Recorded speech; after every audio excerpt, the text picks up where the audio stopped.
இல்லப்பா வெளியே போறீங்களா? ஆமாம்மா, போய் ஃப்ரெண்டு வீட்டு வரைக்கும் போயிட்டு வந்துடுறேன், நீ வீட்டுக்கு போ. சரிப்பா. பாப்பா, கேட்கணும்னு நினைச்சேன், புது ஸ்கூல்லாம் செட் ஆயிடுச்சா? பிடிச்சிருக்கு. அப்புறம் என்னாச்சு, ஏன் இழுக்கிற? இல்லப்பா, பழைய ஸ்கூல் ஃப்ரெண்ட்ஸ் எல்லாம் கிண்டல் பண்றாங்க, அதான். ஏன் நீ கவர்மெண்ட் ஸ்கூல்ல படிக்கிறேன்னு கிண்டல் பண்றாங்களா? ஆமாப்பா, பெரிய ஃபேமஸான ஸ்கூல்ல படிச்சுட்டு இப்ப கவர்மெண்ட் ஸ்கூல்ல படிக்கிறேன்னு சொல்றதுக்கே கூச்சமா இருக்குப்பா. ஏன் பாப்பா, கவர்மெண்ட்ல ஏதாவது வேலை கிடைச்சா இப்படிதான் வெளியில சொல்றது கூச்சப்படியா?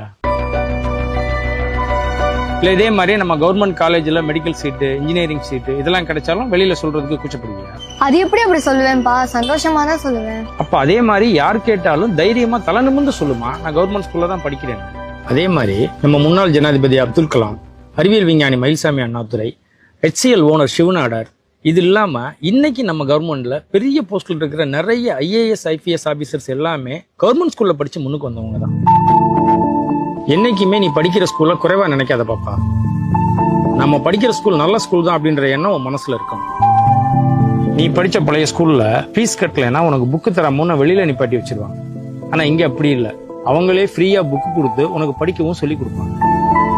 இங்க படிக்கிற பசங்க எல்லாமே நடுத்தர குடும்பத்துல இருந்து வந்தவங்க, ரொம்ப இயல்பா பழகுவாங்க, எல்லார்ட்டையும் நல்லா பழகு.